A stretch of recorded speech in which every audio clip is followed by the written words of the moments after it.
Everyone? Today on the podcast, I have Thomas Wunk. Tom is one of the owners and operators of The Float Place. You can find them in Patchogue or in Deer Park on Long Island. He also hosts The Floatcast. It's a podcast about floating and health and wellness. Tom has a great story. He went from slinging sandwiches at Blimpies to owning his own business. I had a lot of fun speaking with him. We talked about his journey, what obstacles he faced to get from where he was to where he is today. He is truly an inspiration for small business owners and for people that are looking to do their own thing. Go to thefloatplace.com or thefloatcast.com to hear his podcast or find out more about floating to see if maybe that's something you'd be into. And as always, don't forget to like and subscribe. And if you like the content, let us know by leaving a comment down below. We had a really good chat and I hope you like it. And one more thing, unfortunately, my camera mount slipped a little bit in the beginning of the podcast. I didn't notice it right away. So my head gets cut off a little bit. Normally, I wouldn't say anything about it, but it's pretty obvious and it's on me and I apologize. And if you want to say something about it in the comments below, go ahead. Whatever. I don't care. Enjoy the podcast.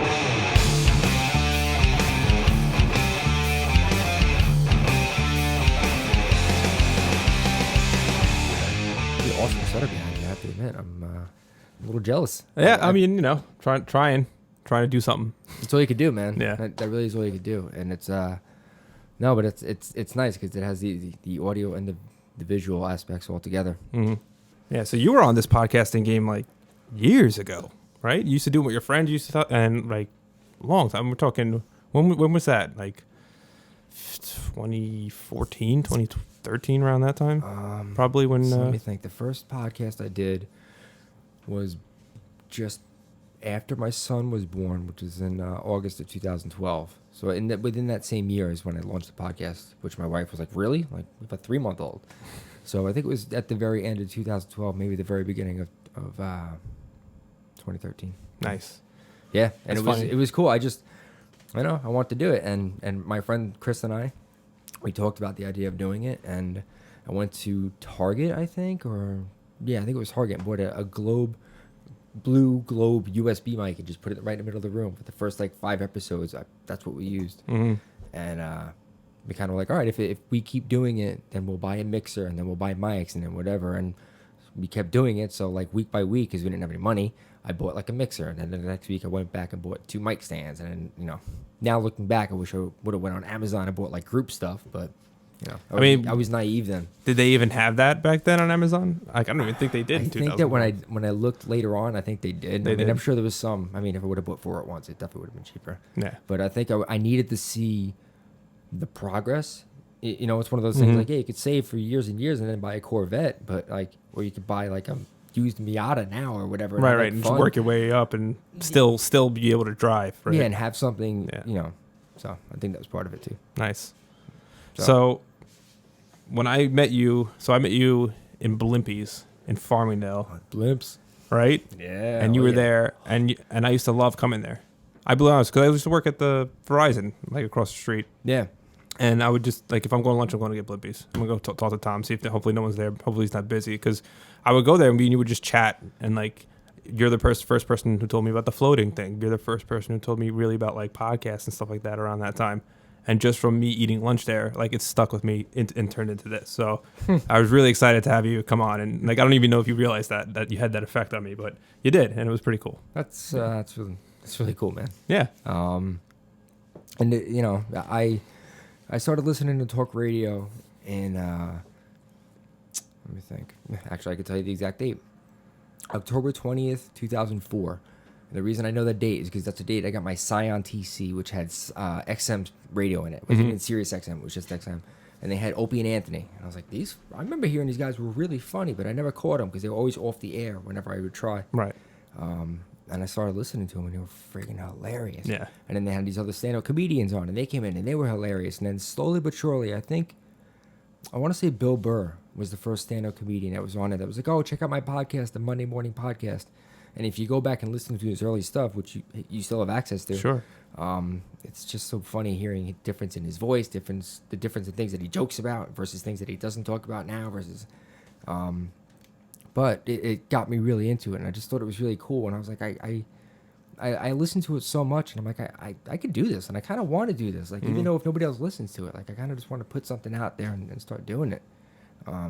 So that's kind of how I started doing the podcast. But yeah, it was during the days of the blimp. Yeah. And it was honestly I probably have Blimpy to thank for it, because I had mornings where I would get there at 6 a.m. and no other coworker would even come in until 10 a.m. I'd have 4 hours there by myself, and you can only listen to BAB for so long because that was the only thing that came in on the radio. So Right. I actually I don't know if you remember at one point the radio got significantly better because I took my satellite radio receiver that I had at home and brought it to Blimpy Right. and put an antenna thing like up in the rafters and made it work or whatever, so I could listen to Opie and Anthony in the morning when I was baking bread, Right, when you're working. cutting lettuce and whatever Blimpy stuff I had to do. Yeah, it was a rough one, man. Yeah. Yeah, Blimpy was rough. But the talk radio stuff got me through it. Like Opie and Anthony got me through it, and it got Sure. me just so into podcasting. I just thought it was the coolest thing. Yeah. And yeah, but back to Blimpy for a minute. Yeah. It's Blimpy was a weird thing because I was working as a mechanic at BMW in Southampton. Oh, really? Yeah, it lost its shine real quick once I started there. I Really? was there like 2 weeks, and I'm like, it's just like every other job. Like it's just like, the fun of driving the cool cars in a nice BMW was lost because you were so afraid of messing it up because the guy sitting there watching you as you back up his car. Oh, sure. Yeah. Yeah. But I came home from work one day and he's like, hey, so I bought a Blimpy. And I'm like, what? What are you talking about? Like, it was way after the time when Blimpy was popular. Like, Blimpy was in its decline, which it still kind of is. I don't know if it's still even around. And I was just so like, all right, man, like, good for you. And I kept working at BMW, I think, for another 6 months or so. And then I left BMW just because the ride was so long. It was in Southampton. I lived in Lake Grove, which people listening, it was way further than it was needed to drive for a job like that. You know what I mean? That's a hour and a half, 2 hour drive easily. Yeah. And for a well-paying job or something like that, a job that's going to show growth, it might be one thing. But for what I was going there for, it didn't make any sense. And every day. Oh, it was awful. Yeah. And I literally was driving out there one day, and I was just like, it like hit me, like almost like something hit me in the head, and it was like, what are you doing? So I went in there and I had to quit that day, and that was it. That was it. That was it, man. I gave my notice, and then that was it. Wow. Yeah. But it was a couple months after my father had bought the Blimpy, and he was like, well, if you want to come in and run it, there's a guy there. He'll teach you the ropes, and then we'll kind of go from there. And I went in and I learned the ropes, and the guy who taught me the ropes left and went out to another venture, and I took over the Blimpy, and it's lasted way longer than it should have, and I was there 10 years. Wow. Yeah, it was crazy. Yeah, because when I was there, when I started going there, you were already top dog there. You know what I mean? Like, you were already running the place. Yeah. So. But I remember the conversations we had because that was like my lunch break, and I was dealing with customers. Same thing. I was doing a job. I was doing cell phones, but but I was dealing with the same people, like just annoying, whatever, monotonous, same thing over and over again. But I would come and hang out at Blimpy's, and I'd be like, all right. And then you would be like, we would just have conversations and talk about podcasts, and that's what got my wheels turning. And I've been wanting to do this for so long, and I just never pulled the trigger on it. But I kind of like paid attention to all the things you were doing from that, you know what I mean, and how you grew into the float business. And I remember you telling me when the tank was in your basement, you know what I mean? Yeah, man, it was crazy. Yeah. Yeah. So I was at Blimpy, and the main reason I went in the Blimpy, not to at all blame anybody else, because it is all just my doing, but the main reason I kind of stuck it out at Blimpy for so long was he was working for my stepfather, and he kind of was like, well, learn how to run a business, and after a while, we'll figure something out. We'll sell the Blimpy, move on, and open up something else together, which I had been bartending for, at that point, 10 years, 15 years, and he kind of thought I was going to want to open a bar, or I was going to go into the restaurant business, or something with food, or something, which I wanted to get the hell away from food. Food is really frustrating. It's it's got its advantages, but the advantages are really going away, especially as more people use credit cards as opposed to cash. The advantages of being a bartender are really dissolving pretty goddamn quickly when you're paying cash on taxes on everything, Yeah, you're not cashing out at the end of the night with like $1,000. No, it's not like it used to be. No way. And now the restaurants themselves are even starting to get scared to have their staff members leave like that. The government's not as stupid as everybody would like them to be. You know what I mean? They may be slow, but they're not that stupid. All right. So he thought we were going to go into the food business and restaurant, and I didn't want to know part of that. I heard about floating probably in 2013, sometime in 2013 is when I first heard about floating, and I heard about it on Opie and Anthony. They had Joe Rogan on, Right. and he came in on. He was all stoned. He had some pop lollipops. He was talking about Martians or whatever else he was talking about. You know, intelligently, As he does. as he does, yeah, Right. so eloquently. And then somebody asked him, like, how do you think about this stuff or whatever? And he commented that he thinks about it a lot when he floats. He takes an edible and then he goes and floats. And I'm like, I mean, this is all way before edibles, so that alone was like foreign enough to me. Yeah. But the idea of floating, I'm like, what is this guy even talking about? So I looked into it, and at the time I was living in Farmingville. I looked into it. Nobody around in Long Island at all. No float centers at all. There was one guy who had one float tank in his house, or excuse me, in his apartment, and he was in Manhattan. And he was in like a nice area in Manhattan, not like, and it was, I don't know, like $100 for an hour, I think. Okay. So it's like, Yeah. all right, so I got to take a train ride to Manhattan for $100 appointment, and the guy only took cash, and it was like kind of just weird. Like, Yeah. just iffy. It was at his house, right? Yeah, and he had a lot of reviews up and said, "Oh, I've known Sam for a while. I have been floating in his place since the mid '90s, or like Wow. so he's been open a while. And like, I think he's actually still open now, but he'd been doing this a while. But I didn't see the gain in taking that long of a trip to go and float. So I kind of forgot about it. A year or so goes by. My friend Chris brings it up to me, and we talk about going, and same thing. I'm like, I'm not going to the city to go to this guy's apartment to float. And he says, no, Aspire Wellness Center, which is a physical therapy place that's about a block away from Penn Station. They just put one in. They put a float pod on their second story. I'm like, great, man. So he goes, he floats, loves it. Calls me when he gets out. And says, listen, the floating is amazing. You really need to go and try it. It's not like anything else. So I say, all right, cool, thanks a lot. So I get out, or I hang up. A couple weeks go by. I don't even think about it or anything. One day I'm at Blimpie. I think the slicer broke, and like Jose called in sick, and like a lot of stuff. Like it was Jose, I remember him. Jose's doing good, man. Yeah. Oh Good. yeah. Good. I'm glad. Yeah, it was just one of those days. It was just like an awful day. So I called the place and said, hey, do you have any floats open tomorrow by any chance? And they said, yeah, actually we do. Tomorrow at noon, we have a float open. So I said, book it, put my name in. Gave him my information. Took the train in the next day.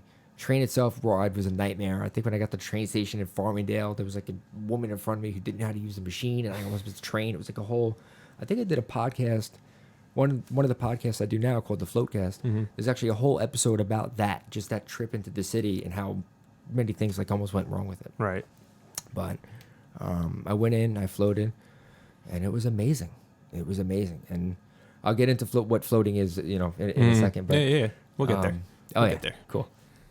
So yeah, I mean, the float itself was absolutely amazing. I got out, and it was like, holy crap! Like that's it. Like that's what I've been needing. It wasn't like anything else. I felt clear afterwards. I felt calm. I took a train ride home.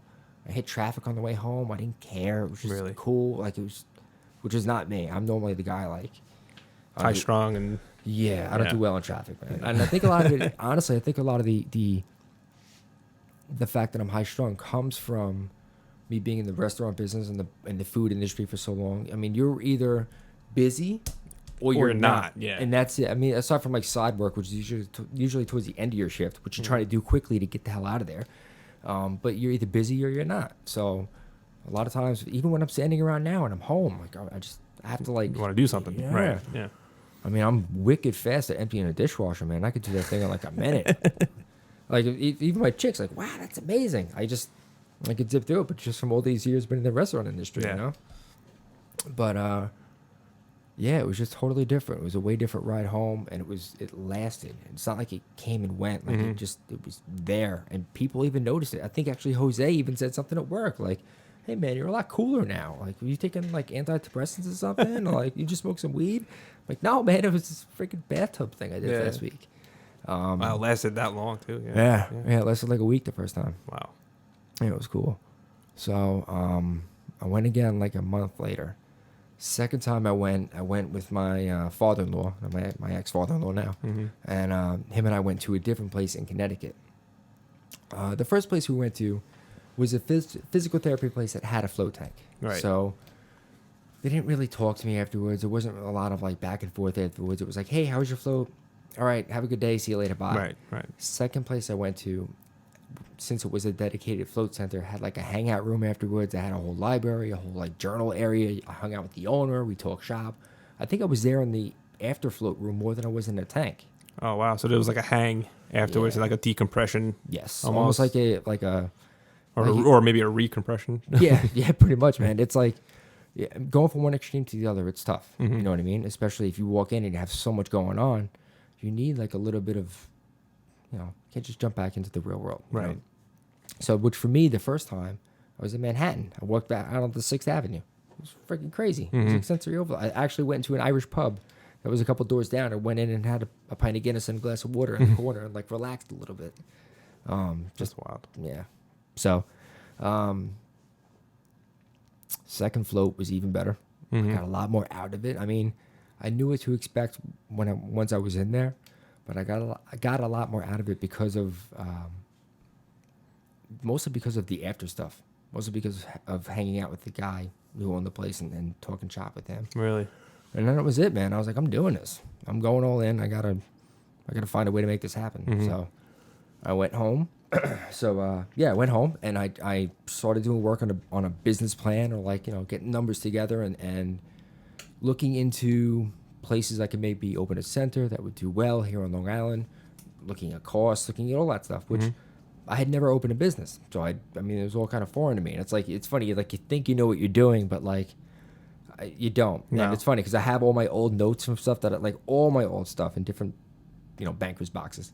And the banker's box that I have for my original corporation, it's like all my notes are in it, and it's hysterical. It's almost like comparing like a kid's kindergarten handwriting to like his because it's funny because it's like these dreams, and I'm like, where did I get these numbers from?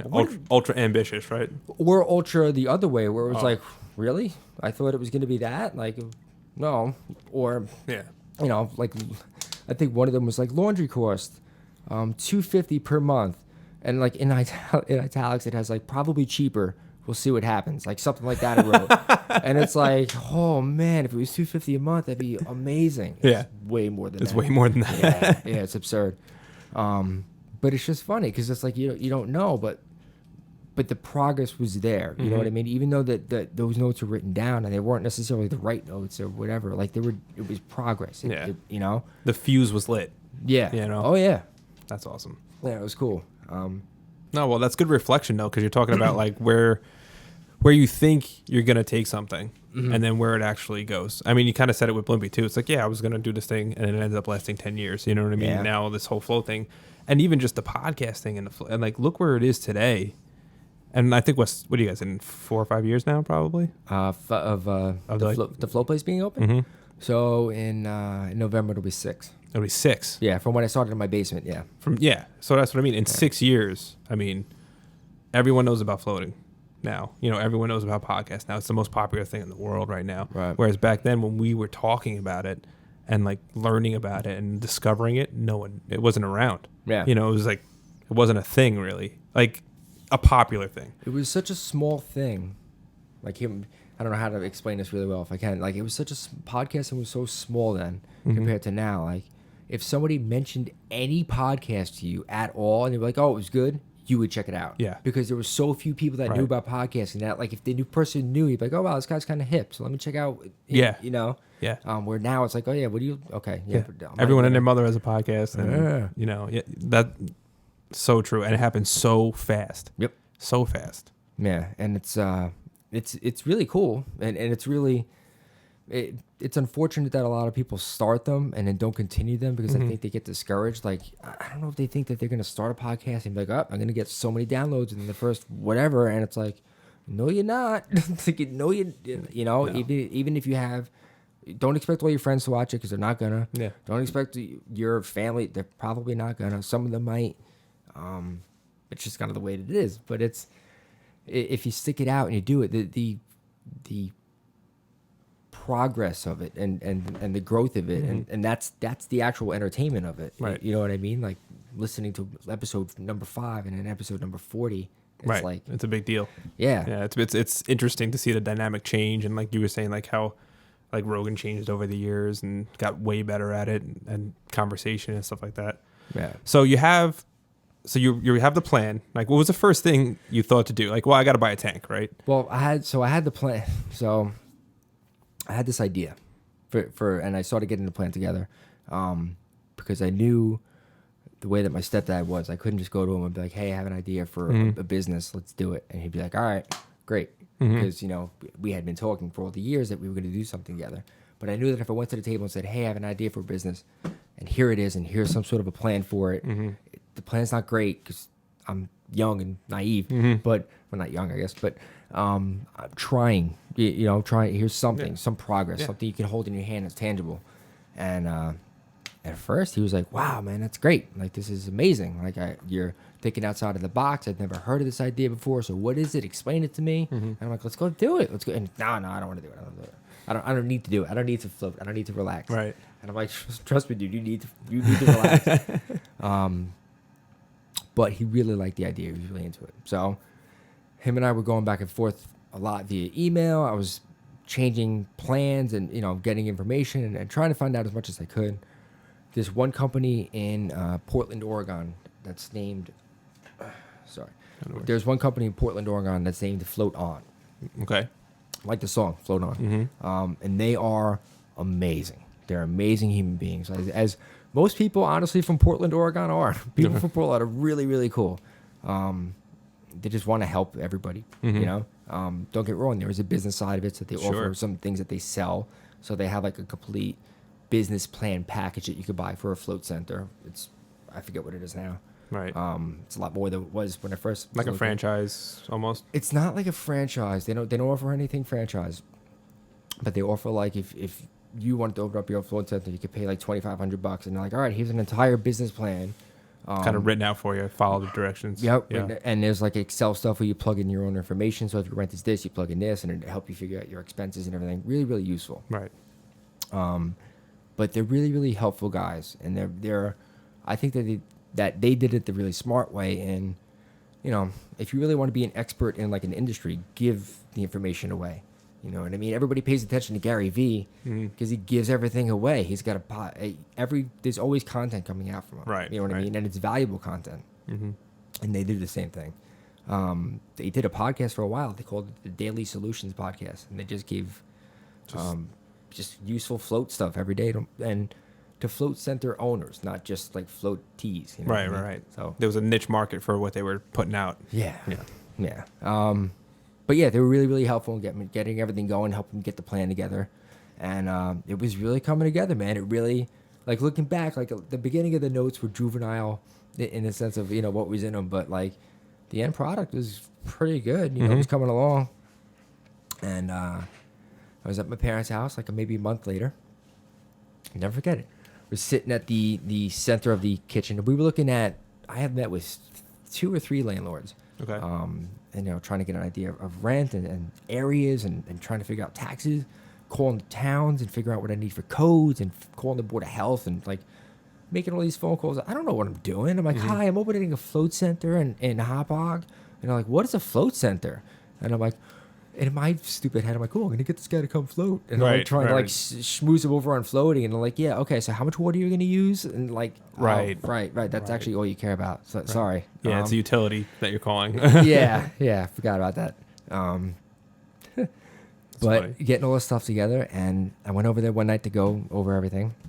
I was sitting at the kitchen island, or he's sitting down. I'm standing up because I'm all, like, excited and showing him stuff. And he looks down and he's like, cool. And I'm like, whoa, what happened? What's going on? And it was like, there was like no air in the room. Like, it was very obvious that he was out. And I'm like, what's going on, man? He's like, this isn't going to work. And I'm like, what? He's like, this isn't going to work. He's like, nobody wants to do this. He's like, not one person I've mentioned this idea to said that they would even try it. He's like, there's no scalability to this. This is not a moneymaker. I don't want to do it. And he's a very He's like a spreadsheet guy. You know, he's like, is it going to work or is it not going to work? There are some things he feels passionately about. Don't get me wrong, but for the most part, he's a spreadsheet guy. You know what I mean? If it makes sense on there, he'll do it. And if he's going to invest his money into it, he wants to know. He's like, I need some results here. I need to see some traffic. Yeah. And it's unfortunate that the only basis he used to get that opinion is the information that he got from other people when he was asking them about floating. And it's like, dude, you have to explain it a certain way. You can't just be like... Yeah. And you have to cast a bigger net. You know what I mean? You can't just be talking to the people that do all the same things you do. Yeah. Right? How are you going to expand your horizons there when you're just talking to your friends, when they just know all the things you know because you talk to them all the time? You know what I mean? Like, you have to cast a wider net and get out there and see what's actually going on, because this obviously is huge. Yeah, it's getting there, man. It is. And like you said, man, he asked all the people within like his inner circle, people he interacts with every day, and it's like, and also people that are probably his subordinates because he's the boss or whatever at his job. And like, of course they're gonna say no. If he goes into it with any sort of negative connotation to it, they're gonna feed off that and say no back. You know, it's just the way that it is. So he said no, and like he was like, told me he was bailing. I'm like, yeah, be freaking kidding me! Like, I just wasted like the last 8 years of my life, 9 years of my life. Like, this is crazy. Like, what did I do all that for? I was pissed, dude. Yeah. Oh, yeah, I was pissed. Yeah, I bet. But it went from like real quick, within a span of the drive. In all honesty, from the drive from Lake Grove to Farmingville, which is not far, it's like 8 miles, 7 miles. I almost started to cry when I left my parents' house. I almost started to cry, and it was because at that point I had my wife was pregnant. Oh no, my son was born at this point, so it had to be 2013 that this was happening. Yeah. This is the beginning of 2013. So, my son was born, and I bartended 1 night a week or 2 nights a week. And I worked at Blimpie. I had no health insurance. My kid did because of New York State. New York State has like a Child Health Plus program. Amazing health insurance. It's really affordable for people that need it. It's only like $30 a month, and it's very, very good coverage. Thank God we got that. But I didn't have coverage. My ex-wife didn't have coverage. It was like, looking at my kid, I'm like, what am I going to do? So I'm like, I just hustle every day and just work for cash and kind of just enough to scrape by, which some people do that, and that's fine, but I just really wanted more, and I felt like I could do more, and I knew that this was going to work. Like, I knew that this was going to work. And I'll never forget when before I left my parents' house, I looked at both of my parents. My mom was like kind of in the middle about it. She felt bad for me just as a mother type thing. But she also was like, well, it's this money. You can't make them, you know? Right. But I looked at them and I was like, this is going to work. Floating is going to work. It wasn't called the float place then. I was like, floating is going to work. This idea is going to work, and I'm going to make it work, and I'm going to show you. And I didn't say that as like a screw you thing. I just had to set it like, you're wrong. This is going to work. You know what I mean? Like, all right, like it's on you if you don't want to get involved, but it's going to work. So yeah, I left. I think I almost started to cry. And, I didn't. I stayed that off because that quickly turned to anger. And I was like, you know, how did this happen? Like, how did this, you know? And then that went away, and it quickly turned into like, all right, well, we got to figure this out because that's not going to do anything. It's just good. What are we going to do? Yeah. So driving home, this is so crazy how it happened, dude. Driving home, driving down my street, I looked at my neighbor's house. Just as I was getting towards my house, I looked at my neighbor's house, and he had an identical house to mine, right next to each other, identical house, looking at it.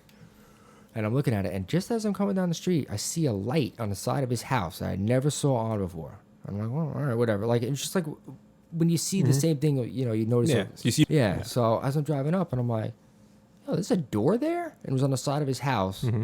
Like, you know, driveway's here. It's like on this side of his house. I'm like, there's a door there? I'm like, how did he get a door there? I'm like, huh.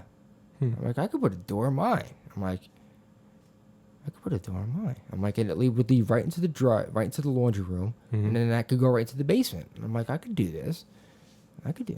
So I went home, and I called my mom, and it was like 15 minutes after that. She's like, you all right? What's going on? I'm like, listen, I'm going to do this. I got to figure this out. I could do this from home. I have to convince Lauren, number one, that it's okay. and I can do this. I got to do this because if I don't do this, somebody else is going to do this, and then I'm going to really piss. Then I'm going to go berserk. Right. And so the next day, I went and talked to Rusty, who was my neighbor. I was like, Rusty, man, what's up with that door? He's like, I've had that door on there for years. I can't believe you never noticed it. Even though I had only lived there a couple of years. But, and he said that originally the builder actually framed out a door and then just put a window in just for cost reasons. He's like, they did that on my house. They probably did the same thing on yours. And he was absolutely right. When I took down the sheetrock, it was all framed out for a door. Really? Yeah. And it was like super. There was a window there that was like came right out and put a door in. And I was like, I didn't do the sheetrock the next day, but when it actually happened, it was super easy. So I called my mom and I told her I was going to do it. I said, I'm going to figure out a way. I have enough room on my credit card, I think. And I was going into the summer. I think at this point it was May or April, May, probably April, May.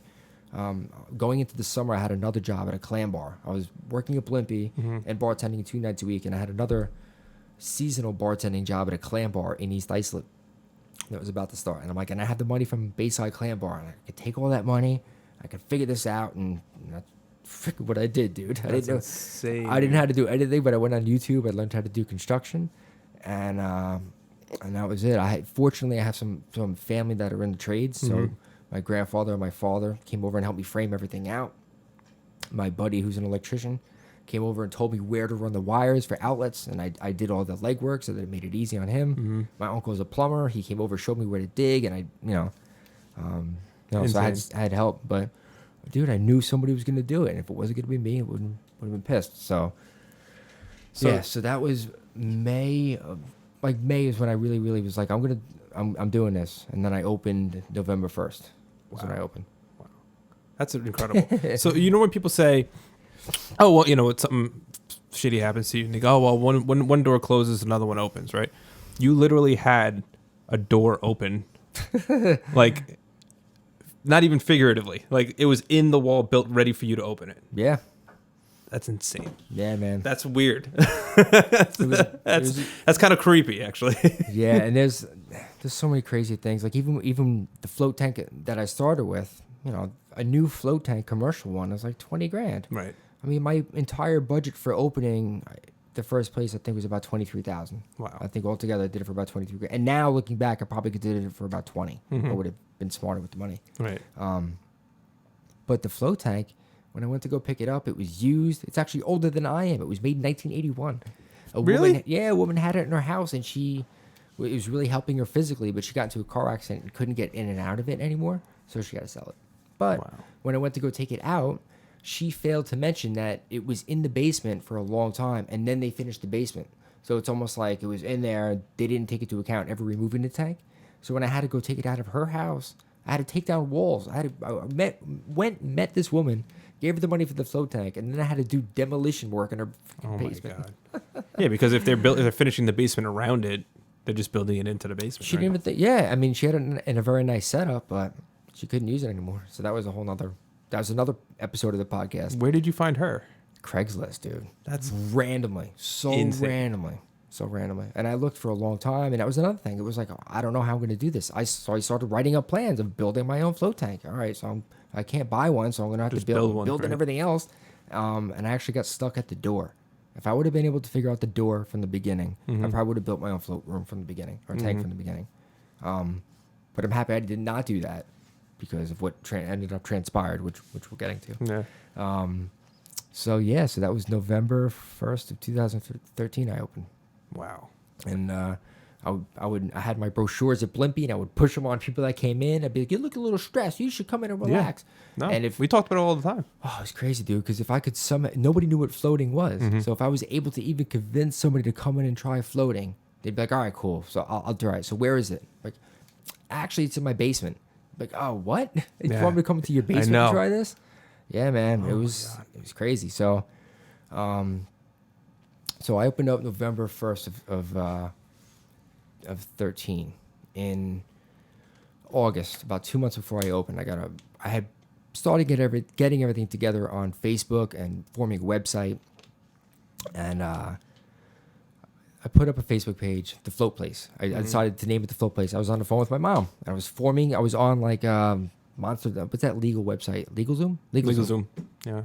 On LegalZoom, forming the website or forming the corporation. She's like, "What are you going to call this place?" I was like, "I think I'm just going to call it the Float Place." That's it. That's how the name came. It wasn't anything like grand or anything. No, it's perfect. And then it was like, "Is the .com available?" Like, okay, it's available still. Let me buy that. And then that was it. That's how I got the name. Wow. Yeah. Simple. It's very simple. Yeah. So I put the Facebook page up. I put the website up. Next day, get a phone call. "Hey, what's up? My name's John. I want to come and float at your place. When are you going to be open?" I was like, wow, this is all in my inside. I'm like, this is amazing. Like, I'm really on to something. This guy wants to come float like right away as soon as I put it up. So I was honest. I was like, listen, I don't know when I'm going to be open. Hopefully in the fall. I'll take down your information. As soon as I'm ready, I'll call you. You're the first person to call me. You'll be the first person I call. So I take down his information. So a couple months go by. November 1st, I opened. I call him probably like the end of October, like a week before I'm going to open. "Hey, John, just letting you know everything's ready. Tank's ready. Testing everything. It's all testing out great. I mean, at this point, I am spitting, dude. I am like, this is the greatest thing ever. Like, It's all coming together. Yeah, and honestly, inside at this point, I'm like, because now I'm starting to float in my own basement now. I mean, this is the third time I've floated is on my own basement. Right. You know what I mean? Which is kind of wild in itself. Yeah, for sure. But now I'm starting to spend like extended periods of time in the tank. I'm floating more frequently myself. I'm floating twice a day, so I'm in a good space head-wise. You know what I mean? My business is about to open. Like, I'm the only guy in Long Island. It's gonna be great. Like, and I called John. "Hey, what's up, man? Just letting you know I'm opening. I'll be open like November 1st. When do you want to come in?" And he goes, "Actually, I'm opening my own float center in Deer Park. And I just wanted to know when you were going to open. I was kind of keeping tabs on you." Really? Yeah. So I went from being the only guy on Long Island. And like, if people want to float, look, I know my tank's in my basement, but I'm the only guy on Long Island. So if you want to float, you're going to have to come to me, and the business is going to work, mostly because of necessity. Like, if people want to try this, they need to call me. That immediately evaporated. And that immediately went to, I'm the guy in the basement. Go to the guy in Deer Park Avenue. Right. Don't want you going to the guy in the basement for. Right. Like, I understand he's a nice guy, whatever, but like, go to the guy in Deer Park Avenue, which I understood. I can't argue with that mentality at all. You know? No, it makes sense. Yeah. So, I wasn't ready for it at all. I was like cold clocked, you know what I mean? So I was like, I started stammering on the phone. I was like, I gotta call you back. I hung up and I like gathered myself. I was like, holy shit! Like it kind of took me a second. So I called him back, and I was like, I kind of got in the headspace before I called him back. Like, this can go one of two ways here. This is we're either gonna work together and spread this together, because nobody knows what floating is. He's technically my competition. Right. So now, on an island that is populated by 8 million people, there are a total of 3 float tanks instead of 1. So it's 8 million to 1 versus, or I could view him as competition and kind of just say, screw you, and Let's see what happens, right? Yeah, so I didn't want to go that route. So I figured that was not. If you can't beat him, join him. Yeah, it was not my best interest to go that route. Not in anybody's, especially him, me. Like, nobody's gonna win. So I talked to him for a few minutes on the phone, got his address, and I was like, maybe I'll stop by one day and say hello. I went by the next day, knocked on the door. "Hey, what's up? I'm Tom." So they weren't open yet. They were opening in December. Right. I went in, said hello. Really nice people. So glad I went. Became friends with them. Became really friendly with them.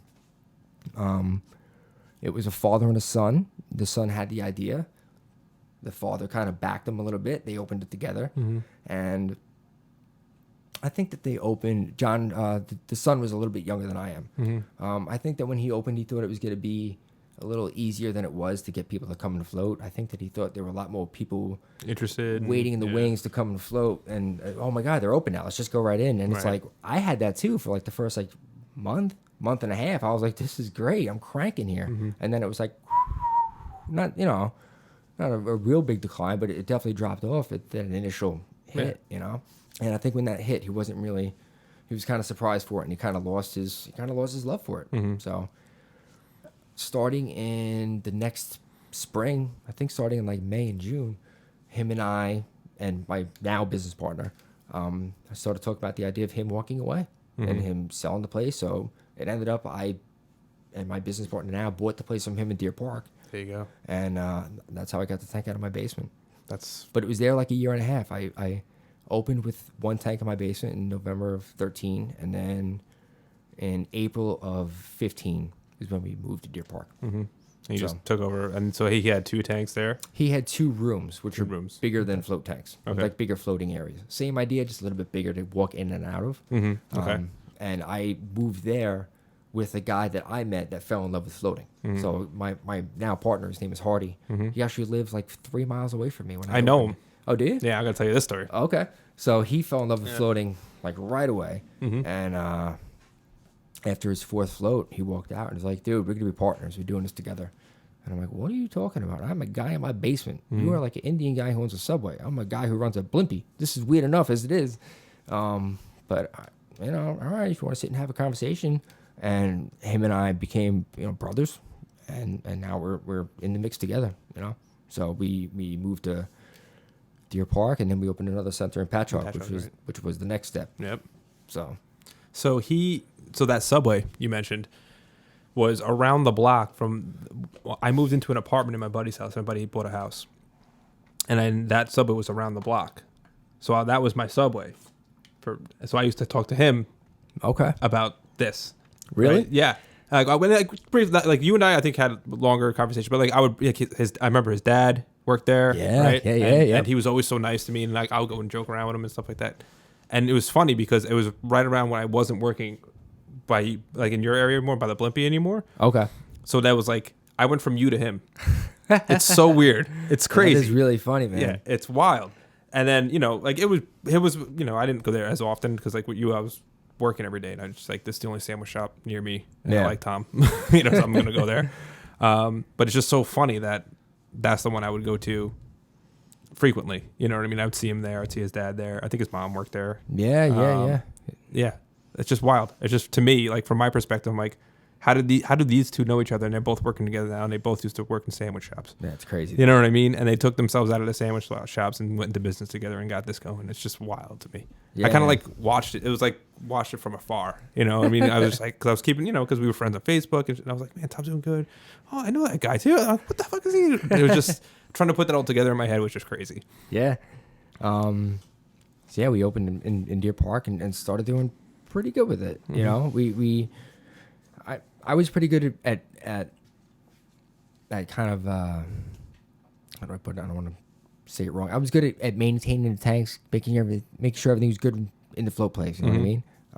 But I needed somebody to help me spread the word, help me market it, help me. I didn't know how to do that, and he really did know how to do that. So it worked out really well. And he loved floating. You know what I mean? He believed in it, and he knew it was going to work. So it was a perfect match. That's great. Yeah. So you were more operations. He was more like sales focused. Yes. Yeah. Of course. I mean, it's evolved and changed kind of as the partnership has grown and the business has grown. But yeah. Yeah. Now it's been 6 years almost. You guys still good? Oh yeah. Yeah. Oh yeah. Yeah. Totally. And it's actually better now than we were before. That's awesome. And I think a lot of that is hear. because it's great, man. A lot of it honestly is because we both float. Yeah. But we both give each other a lot of room to kind of. Like he does some things that I don't do. I do some things he don't do. We live very different lives. But as far as the flow place and the business is concerned, like we have the same goals, you know? And yeah, but it's very interesting though. Like I'm a single dad and I have a 7-year-old boy, and I spend 4 days a week with him. And he is a 35, 40, I don't want to say how old he is. We'll say 35-year-old guy, who doesn't have a kid, and he gets to go away and to Costa Rica for 2 weeks, and then he gets to go to Peru for a while, and I'm like, that's freaking awesome. You know what I mean? So I can't even, you know, I'm like half jealous of him, but at the same time, like he gives me the freedom to kind of do not anything that I want to do, but you know. Yeah. But if you got to do something with the boy, he's got your back. Yeah. Right? That's great. Yeah. It's interesting too, because when you talk floating, so I'm gonna be honest with you, I haven't done it yet. And I had opportunities But I always said no. It's like the first time I'm doing it, I'm going to Tom. Nice. Like for sure. And my friends have done it. They try to get me to go. I'm like, no. I'm gonna do it eventually, but I want to go see Tom first. Where did they go? I think they went to your place. Okay. I think, and then they said there was another place in Huntington.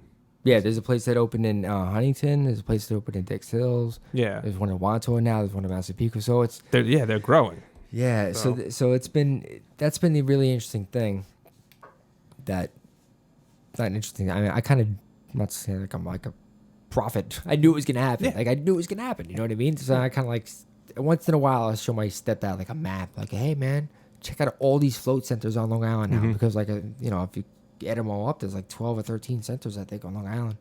I'm like, it won't work as a business, huh? There's no scalability, huh? Like I don't really say too much of anymore because I kind of think I kind of showed it to him, but like, listen, the proof is in the pudding, right? Let the haters hate, and honestly, I get his point of view of not going into it because, you know, if you're someone who, like you said, is only relying on the yes men that are around him, yep, you know, it's worked for him this far, yes. So why would he deviate from that now? Yep. But I think you have to take chances, and I think that he missed an opportunity. Obviously, like you said, there's 12 on Long Island now. Yeah. But even to that point, like you said before, there's 8 million people on Long Island. Yeah. So there's plenty to go around. And Yep. like if you don't foresee that, like you foresaw that, the way you even said it, like there's so many people. There's so many people. You can do anything because there's so many people that would, if you have any percentage of that, you know, you're going to be all right. Yeah. Yeah. There's just so many people. There's so much opportunity out there to kind of, you know, make a spot. But so how have things been going though? things are good, man. Yeah. It's been it's been an up and down, but we've kind of realized when there's slower times of the year and slower seasons and mid-tier seasons, you know, it's summer on Long Island. Today was 85 degrees with like zero humidity. It's like the most beautiful day ever today. I wouldn't want to go float. No. Sorry. Yeah. I love the float place, but like I want to go do things outside. So, you know, now that we know that, we can kind of adjust and you know.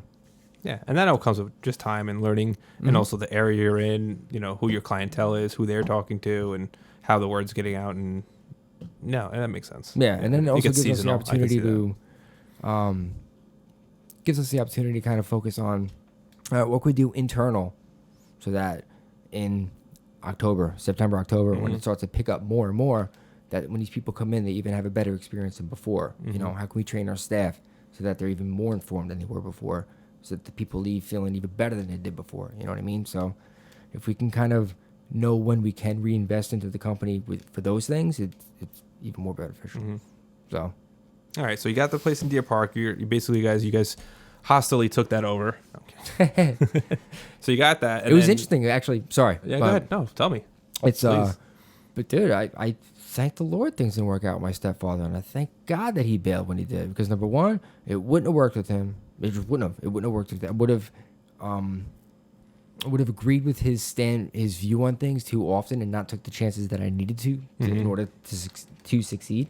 And the partner that I wound up with just loves floating so much, as opposed to the other guy, my stepfather, who's just a dollars and cents guy. So it's like, in this kind of thing, you need somebody who believes in it and loves it and wants it to work, and you know. So Yeah, because thank that's God the it didn't work with person. them. That's the person that's going to get the most out of it. Yes. You know, not the person that's just like, all right, this is statistically what it looks like, and that's what I'm going to.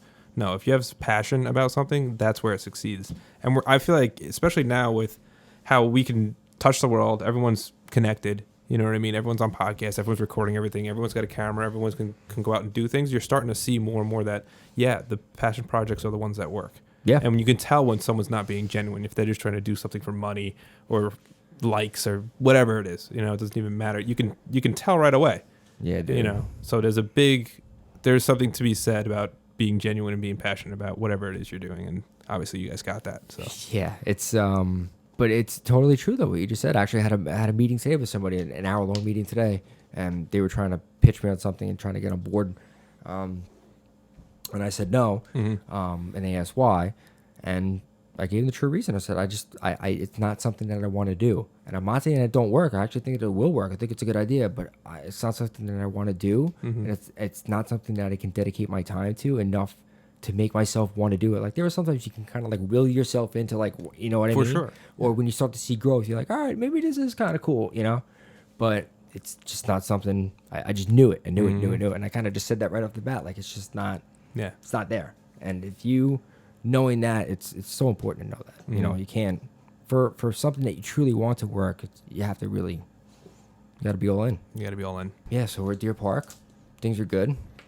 We were trying to think about expanding into a second spot, and we were looking at different areas. And one that we looked at originally, honestly, was Patchogue. Even when I was in my basement and Hardy and I were talking about places, we said Patchogue was a place that we would love to go. We realized that we had a guy who was coming in and floating, a client who was talking to us about wanting to be on board, and it was obvious he loved floating. He was coming in twice a week, sometimes 3 times a week, floating for 2 hours, 3 hours sometimes, loving floating. Wow. So, however, and he was very upfront with it.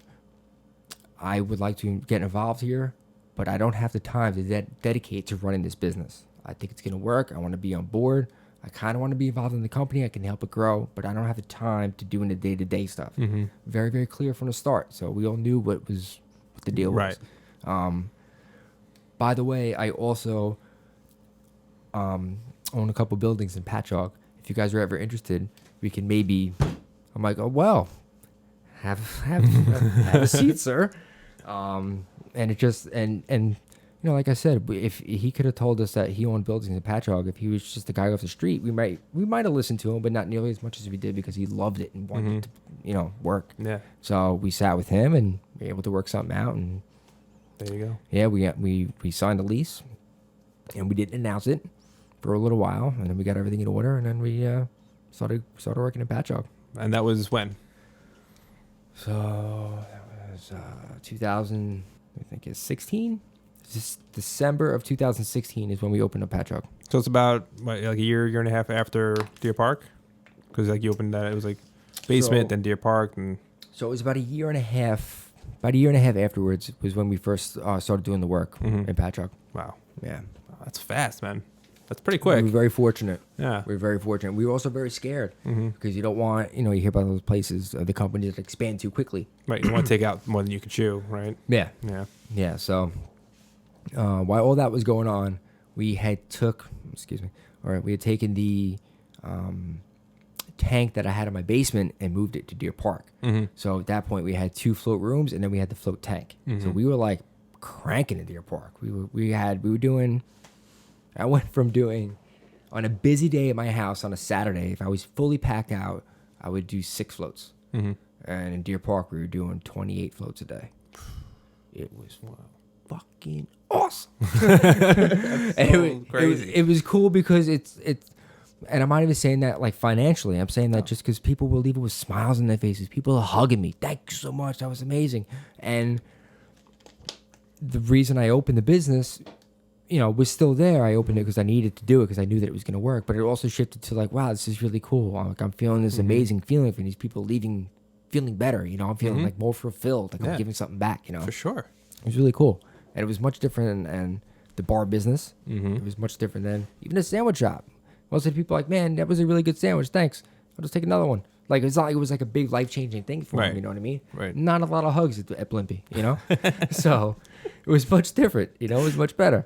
Yeah, it was cool, but it cost me, though. It cost me big time. Things at home were not going well. Yeah. Yeah, it was tough because I had...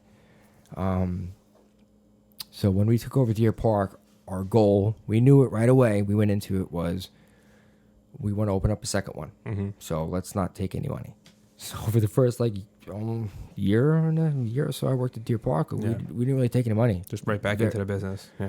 Yeah, like it was tough. We took very, very little. Like I think a couple $100 a month for like gas and like food, and that was it. Right. So I was running this business with my partner. We had, I think at the time we had one employee who's maybe doing 20 hours a week. We were open 6 days a week. And I was still bartending and I was still working at Blimpie. Yeah. I wasn't working at Blimpie as much. I had cut it down by then, but I was still bartending 3 nights a week. It was hard. It was really hard. It was hard to, but I needed to do it because I needed to make the money from the bartending because I needed to supplement. But it was hard to understand from my wife's point of view because she was like, the business. You're telling me you did 28 floats yesterday, but you're telling me that you have to go to work a double shift tomorrow at the bar because you need to pay the mortgage on Monday. Like, I don't understand. It does not compute, And I don't blame her. No, I get that too, but... I was trying to look and this goes back to me not communicating what the goals were and where I thought it was going to go. But she wanted more. She was more worried about the now, and I was more worried about the bigger, longer picture. Not right or wrong views, just different views. And yeah, that was it, man. Because that was part of the problem that her and I had. Right. And it got worse from there. And then just before Christmas in 2014, 2016. Yeah, just before Christmas 2016, we called it quits. Yep. So it's been weird because it's been great in a lot of ways. I'm happier now than I am. I love my girlfriend. We have a beautiful place together. We're very, very happy. I have a lot of time with my son. My son's just the only thing I worry about. You know what I mean? Like what the long-term impacts are going to be for him. But I mean, I could just try and focus on the time I have with him now and hope it's good and have fun with him and kind of go from there. Yeah, I mean, do you guys get along? You and your ex? We had like Rocky, I'm sure. We had like 2 months right after the divorce, and it was initially going through it when it was real rough. Yeah, it was real rough. Yeah, it was bad. Not bad. I mean, anytime. Yeah, it's bad. But I think we both hit a point where I was like, all right, look, let's just focus on the kid and focus on him. And it's pretty obvious this is going to work. We don't get along, and that's fine. Let's just focus on him, and that's what we did. Okay, that's good. So though. Since then, it's been good. You could very, very, very easily have disappeared. You know what I mean? Like that happens all the time. So yeah, and I have a 1-year-old upstairs.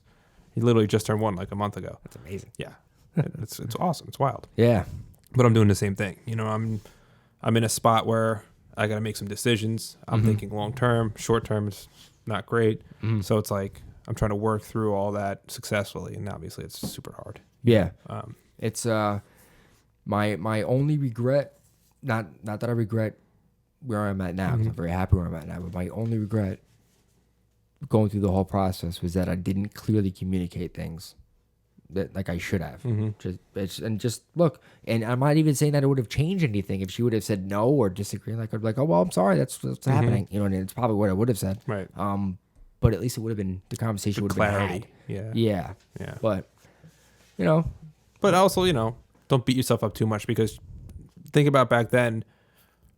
You were kind of taking things as they were coming, right? Like I don't. Oh yeah. Like you're thinking long term, but like you don't know if it's gonna be 28 floats tomorrow. You know what I mean? Like there's no way to know that. So you kind of have to go. Well, this is what it is, and we're gonna have to see what happens. There is a little bit of wait and see when you're starting something new like that. For sure. And there was, and so in all honesty, she didn't really think that floating was the best thing ever either. She was like, she didn't think it was gonna work. At least not like it ended up working out. So. It was kind of that too. Well, look who her father was, obviously. Well, no, her father actually liked floating. My stepfather was the one who. Oh, it was your stepdad? I thought it was her dad. No. I thought it was father-in-law. I was gonna say, like, there's a similarity there. But no, it's cool. It worked out for the best, and like I said, I'm happy now. My son's really happy now, and what's he into? Ice hockey, man. Yes. Yes. Yeah. So that's my jam. Now we could talk. He's in. He just got done with, or he's in power hockey 2 now, skating. He's at the rinks? At the rinks, yeah. Yep. He's almost done with the whole, learn to skate program, start to finish, which is really cool. That's awesome. So, I don't even care if he walks. I just want him to skate. I've been playing ice hockey my whole life. Yeah. So seeing younger kids play ice hockey, getting into it, I love that stuff. Yeah. That's my favorite thing. It's really cool. Yeah. Some of the parents definitely push their kids way too hard. So, we played, this is kind of my problem, but he doesn't really have any exposure to hockey. I don't really watch it that much on TV, and I have limited time with him. So even if I did watch it, it's not like I'm watching it with him. You know what I mean? And it's hard to be like, hey, Petey, we have 4 hours today together. Let's watch a recorded Ranger game. Right. What are you talking about, Dad? Right. But he played 1 season last year at the rinks, the house league. But we took the summer off. Him and I practice once in a while in the backyard, get him a little more into it, and hopefully next season go back. It's awesome. Yeah. That's great. I can't wait for that. Yeah. I'm so pumped for that. I just hope he likes hockey. Because if he doesn't, I'll be really upset. So Petey, what I realized is that he loves to skate more than anything else. He loves going fast. He loves skating. He just wants to skate. It's like Christina, my girlfriend, is like, just put him in speed skating. Let's go to the Olympics. I'm like, all right, if that's what he wants to do, sure. I'm not going to say no. Right. You know what I mean? I'm not going to force a stick into his hand. But there are a lot of... my neighbor that lives across the street from me, her son actually plays hockey professionally in Germany. Plays for Germany. He didn't start playing hockey until he was 14. Yeah. And he figure skated until he was 14. And then one day somebody's like, "Hey man, like, try these skates on and let's skate a little bit, and with hockey." And he now plays for Germany. So he doesn't. Like, I'm not too upset that Petey's not too into it now, or he's into it, but not as Well, I'll tell you, it's funny you mentioned that because I was gonna say the fundamentals of skating is way, you want to get that way earlier than stick handling or passing or team play or shooting or whatever. Like, you have to know, you have to forget that you're on skates. Yeah. You know what I mean? So you have to get good enough to skate so you don't feel like you're on skates anymore. Because if you're thinking about skating the whole time, you're not going to be able to kind of pay attention to anything else that's really going on. Like, you can, but like, you're always going to be like, am I balanced? Am I balanced? Am I balanced? It's like, it's fundamental. Yep. Whereas if he gets really good at skating right away, like, you'll see he'll start to excel past kids because they didn't spend the time skating. They spent the time stick handling in their living room. Should have spent the time skating. You know what I mean? That's one thing I've always said for like young hockey players, like skate. Like, always be on skates, because there's a guy, Jeff Skinner. He played on the Hurricanes. Correct me if I'm wrong, internet. But it's the same thing. He started off as a figure skater when he was young. And then same thing. They were like, you should play hockey. And now when you watch him skate, like in the NHL level, he's a little bit better than everybody. And he does little things with his feet that other people don't really do from the figure skating. Right. And that's what makes him a great player, because he just slips by people like, excuse me. And like, people can't catch him, and they can't. And it's not that he's fast. It's just he is, but he maneuvers and he can work around on his feet just better. Yeah. And it's unbelievable. So coming from figure skating, I mean, that totally makes sense. If he's taking to skating more, that's fantastic. That's like a good sign. That's a really good sign. Actually. There's a guy Rob that's a coach at the rinks, and he is a former U.S. He was on the U.S. men's team, not Olympics, but like world championships for figure skating, and he's the best skating coach there by far. And it looks like my girlfriend loves watching him skate, because, like you said, it's just like, it's fluid. It's water. It's amazing. Yeah. It really is. Yeah. And then he just does it. And he's like claps. He looks at the kids. He's like, "All right, now you go." And then they do it like all like like penguins, It's awesome. Yeah, it really is cool. But he's I got him into it mainly because I was getting notes home from his teacher that Really? he was acting up in class and he can't sit still, and he's all over the place. I know that the rinks has early morning clinics, so I'm like, if I can get him good enough, skating wise and hockey wise, I can bring him to these early morning clinics and then bring him to school. Yeah, get all the energy out. Yep, get it out. Yeah, So- especially hockey.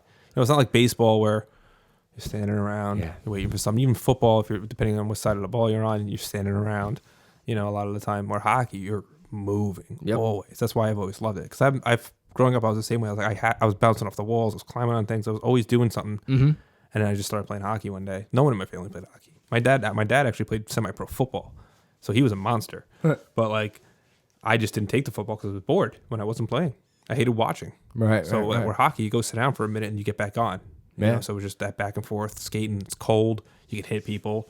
Yeah. It's the best. It's my favorite sport. It's fast. It's active. It's You have a minute off and then you're right back on the ice. And that minute you're just catching your breath, grabbing a drink of water, and you're right back on. Yeah. And you'll see as he progresses, if he sticks with it, as he progresses up the ranks when he gets into high school and stuff, when they score goals, and like where it's not like where it's actually really hard to score a goal, like in high school level where the goalies are actually decent, like they're not little anymore, and you start seeing some skill and they start moving around.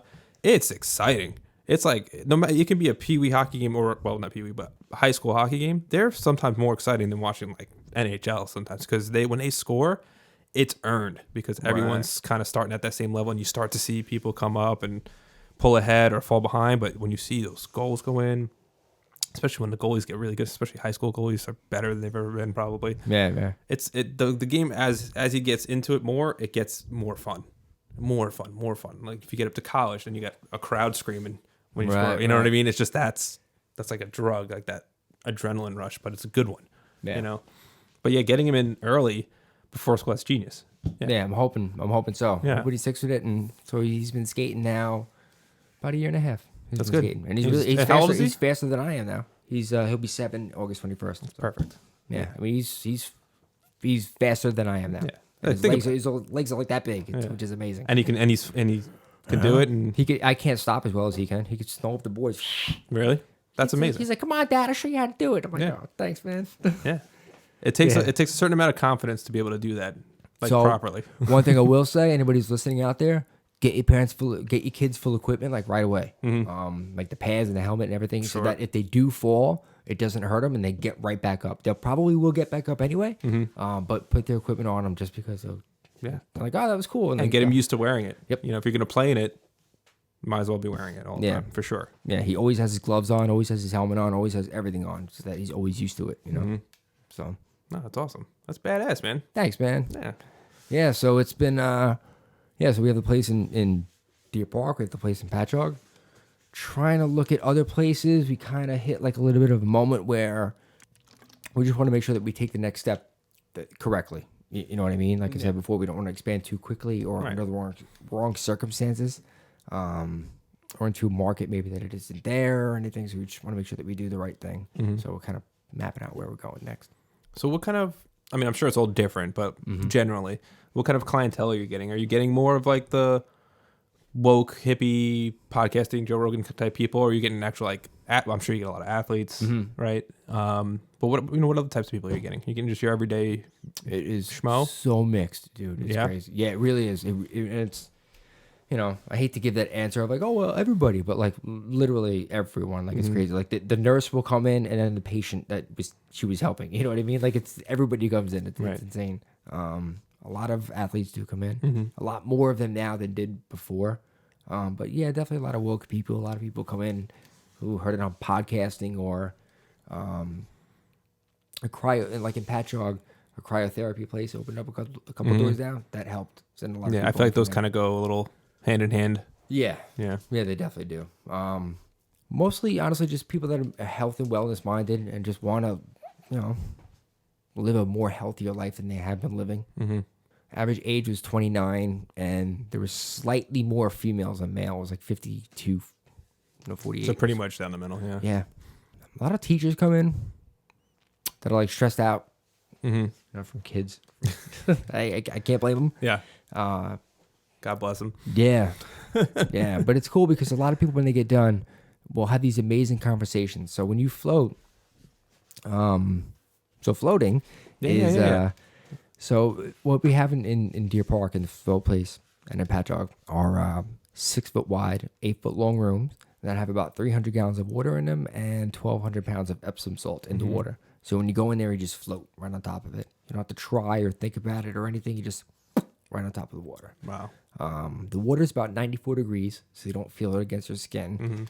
And the room that you're in is insulated against light and sound. So while you're in there, there's nothing coming in, no anything. So it's just like a break from everything.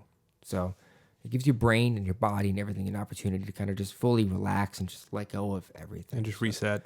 Yeah. So it's very good for stress. It's very good for your bones and joints and ligaments and muscles and everything in your body, just because everything can just relax. You actually come out about half an inch taller. Really? Yeah, because your spine actually decompresses. I mean, you shrink back over time. Yeah. But yeah. That's insane. I didn't know that. Yeah. Like, I know a lot about it, but I didn't know that. Yeah, it's pretty crazy. cool, man. But while you're in there floating, it activates the right side of your brain. So people come out and they feel more artistic. They feel more talkative.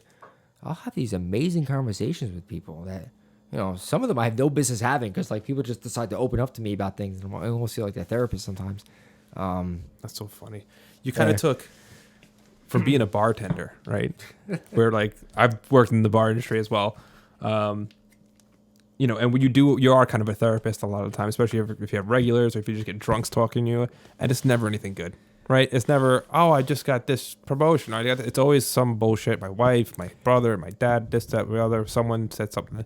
Where now you kind of did the same thing. You're flipping it. You're still having those conversations, but they're probably more positive, right? Yeah. You know, and where you still get to kind of be a little bit of a therapist, but they're taking their intake not through alcohol, but through relaxation almost, or whatever, you know, whatever the adjective is. Yeah, and I don't have to worry about them getting home. Like, they usually just drive right home. You know what I mean? It's not an issue.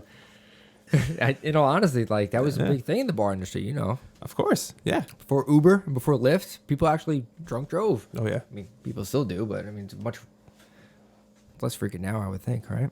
I would hope. I would hope.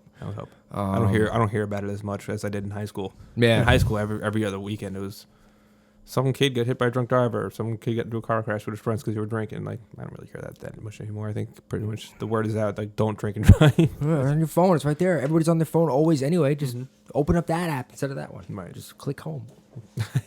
It's still true. Yeah, man. So it was been going good for a while. Like I said, trying to expand, trying to figure stuff out, where to go, and I decided I had a lot of companies coming in and asking me about CBD oil. Do you want to carry CBD oil here? We have a lot of people come in, CBD. So I started looking into it, and I didn't like a lot of the things within the industry. Like the supply chain was really messed up. A little shady. Like, weird, dude. Weird stuff. Like, so if you open up a CBD company, you form accounts with like 8 or 10 different people. You know what I mean? Or different suppliers, farms, whatever you want to call them. Not farms, I shouldn't say that. Suppliers. And form all these accounts with all these people. And whenever you need oil, you call these people, and whoever has the best price, that's who you get your oil from. That's what a lot of people were doing. It's like, there's no consistency to your product then. There's no consistency of taste and what's in it. And there was no testing requirements. There was no anything. It was like the Wild West. It still is in a lot of ways. So I didn't like that. So I found one farm, one company that I work with. I know exactly what I get in every single bottle. And I started my own CBD oil company. Wow.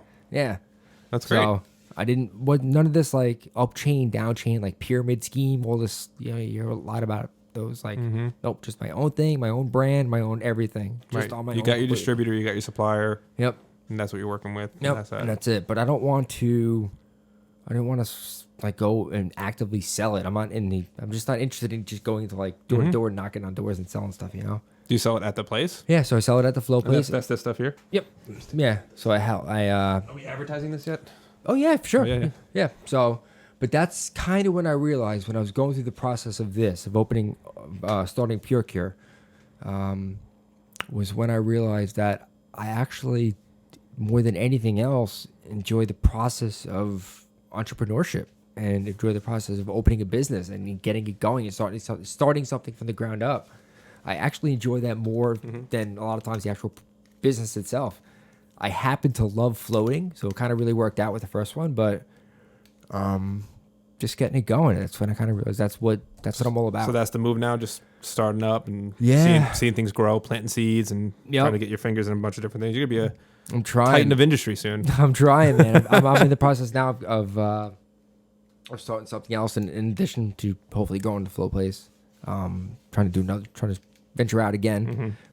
So that's the goal? That's the goal, just companies, be more of an entrepreneur in businesses. Like, do you want to be starting businesses, or do you want to be like helping businesses, I think for now I really enjoy the start. I enjoy the start and to kind of get the machine going and like kind of hand it off to somebody. Stay involved in it, but have them do most of the day-to-day stuff, which for now I think that's the goal. I kind of think for now that's kind of who I am. That's kind of what I enjoy doing. But dude, I got to tell you, the goal is a simple life, man. It's I said recently to somebody, like, I envy those like hippie people that are just like, no, I just need a farm and like that's it. I just need a farm in my backyard in the sun and I'm happy. Like, I envy the hell out of those people because I would get bored. But I kind of that's the goal for me. A simple life where I don't need more. Yeah, but you have a creative bug. Yes, that's what Christina says all the time. She's like, "Who are you kidding? That's not gonna happen." I'm like, I know. And that's what this podcast is really about. I'm trying to like bring in creative people that are just doing something, regardless of how popular it is or if anyone likes it. I don't care. Yeah. But the fact that they're putting the hours in to do it. Like, you put in the time, the years to do things and start a business, and now you want to start another one. It's almost like writing a song. You're just writing a long one. Do you write a song? Because I equate everything to music, because that was my wheelhouse, right? I was playing bands my whole life. Everything comes down to music, and it's the same thing. I create a song, nobody hears it. I play it a million times. I'm sick of it. I want to do something new, but then someone hears that song, and that's all they want to hear. It's like, that's all they want to talk about and whatever. Like, that might be the situation, but that creative bug, it's like, yeah, I'm over that. I want to do something else now. I want to create something new. I want to, and that doesn't go away. Yeah. From everyone I've been talking to, that doesn't go away. Yeah, it's like Radiohead, like, won't play Creep. Like, right. Yeah, because they're over it. Yeah, they're over it. It doesn't care that the audience is over it. That doesn't matter. It's because artistically that they don't feel like they should be doing that anymore. Yeah. You want to hear it? Turn on a radio. Yeah. You'll find it. You'll hear it. Yeah, you'll hear it Trust me. somewhere. You'll hear it. However, I mean, I'm not naive. I'm not that naive, I guess. I mean, I've been fortunate so far. Mm-hmm. The couple of ventures I've started have all been successful. Like, what if I hit one of those ones where it's not successful? Am I get it? Hopefully that's what I say. Hopefully that's exactly what comes out of my mouth. It's like, so what? All right, what did we learn? Let's, Right. You're not going to be anywhere you haven't been before. Yeah. Think about the beginning of this conversation when you were working in the sandwich shop, working at the bar, 2 different bars. Yeah. Meanwhile, trying to float out of your bit, you already went through that again. So if it happens, if you get into a situation like that, you know how to get out of it. Yeah, you know true. what I mean? Only because you went through it. Yeah, right? 100%. You're right. So I wouldn't worry too much about that. No, I don't get too worried. Yeah, no. You're tried and true. You're proven. So what do you? So what's the goal for the podcast, man? Are you gonna try and do one weekly, frequently, or like? Yeah. So I'll tell you my story since probably last time I told you. So I want to spend time doing things that I actually want to. I went to school for audio. I've been in bands and music, playing music, and been around microphones literally since I was 10 years old. And then so now I was like podcasting. I was like, I know a lot of cool people, and I want to hear their stories, and maybe they want to tell them. Yeah. And like I don't have a big reach. It's the internet. You never know what happens. Yeah, absolutely. You know what I mean? So, just trying to get back to my roots of this is what I like. To your point, like the passion. This is what I like to do. I like microphones. Like I like production. I like filming stuff and seeing stuff and hearing stuff and making it sound good and making it enjoyable for people to listen. Whatever it is, even if it's a commercial, I don't care. Whatever it is, and that's kind of where I'm going. That's it for the podcast. I'm just doing this because I've always wanted to. Yeah. Since the day we talked about it, like in Blimpie's, fucking 8 years ago, whatever it is, maybe even 8 years ago.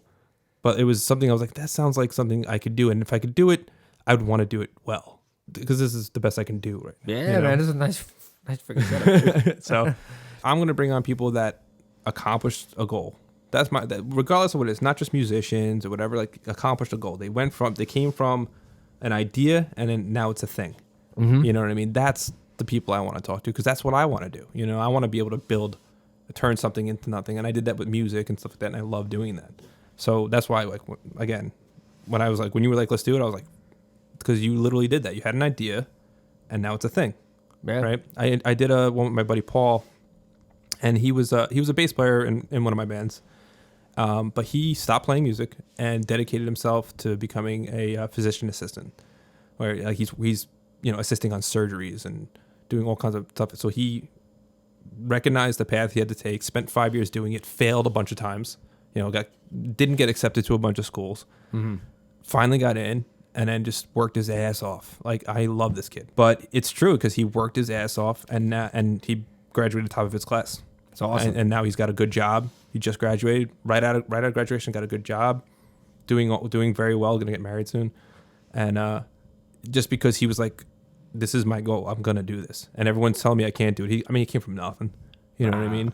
And I'm just proud of him as a friend. You know what I mean? Yeah, that's fantastic. Yeah, it's really, when people see themselves, like I knew the flow place was going to work. Mm-hmm. Like I just knew it. It was almost like I was like not even a question, And